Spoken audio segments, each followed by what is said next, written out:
In the waiting room of life, as you sit and try to wait patiently for your appointment time to arrive, you can sit in a waiting room eager and impatiently, or you can choose to sit with a calm mindset internally.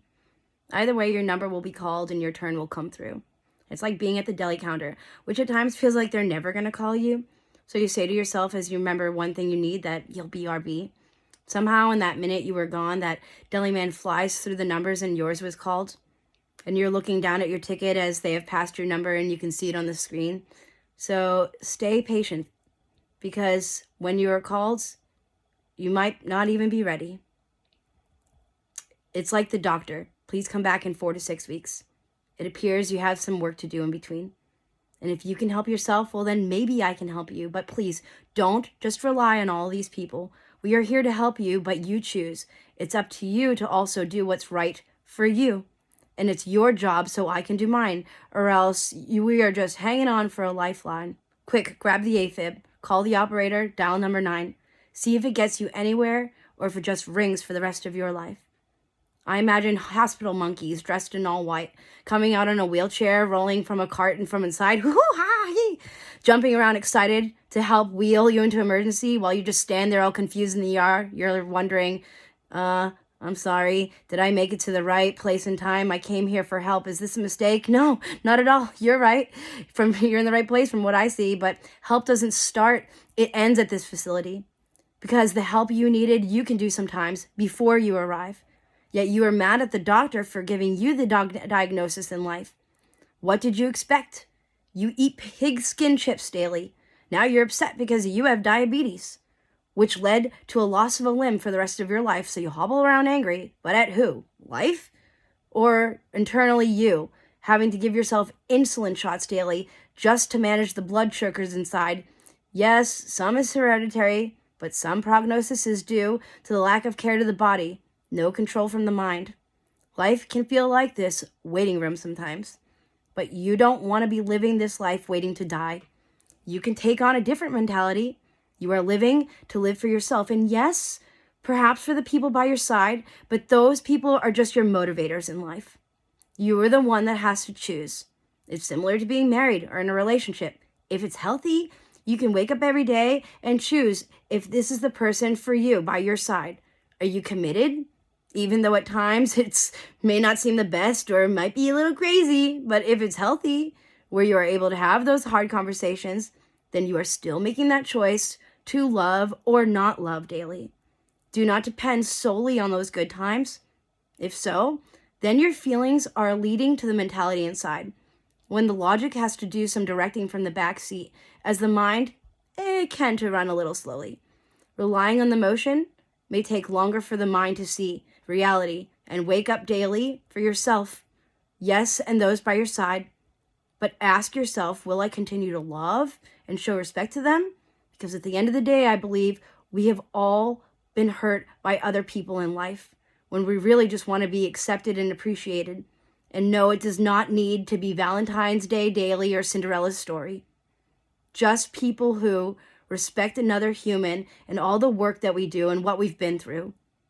It feels as though that not many are considerate of the other's experiences and what we have seen. As we get emotional reactions when we feel offended, which is based on our own history, yet we blame that person by our side. How dare you offend me? Without putting thought into where their thoughts or emotions came from within their lives. A side of them that they may have led to some argument, when really, consideration is all we need.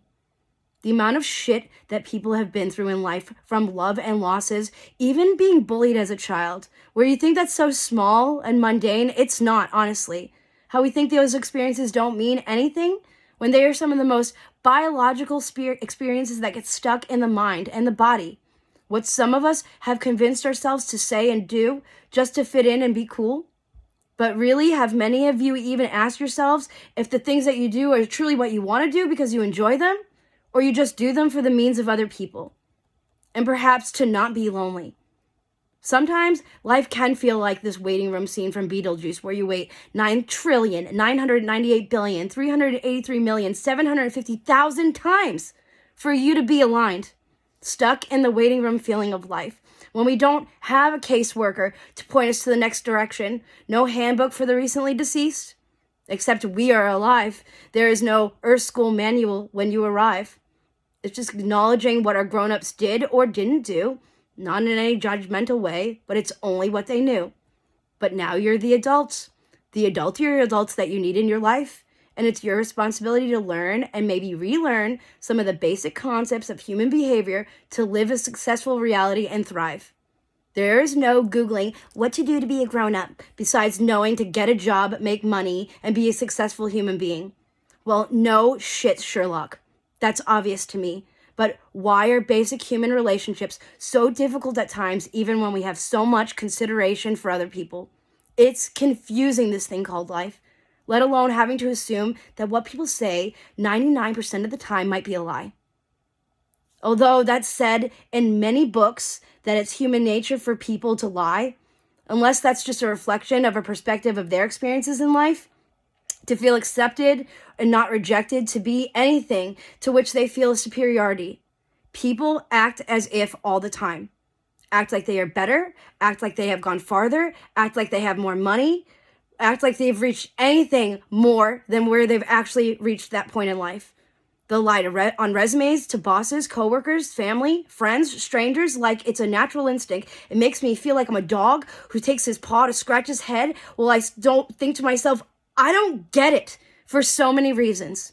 How does one keep up with all the lies that they spew to other people? Unless you just tell everyone the same thing in order to get your story straight. But I have met people who have told 3 stories to 3 different human beings. What is the outcome to the logic that you do?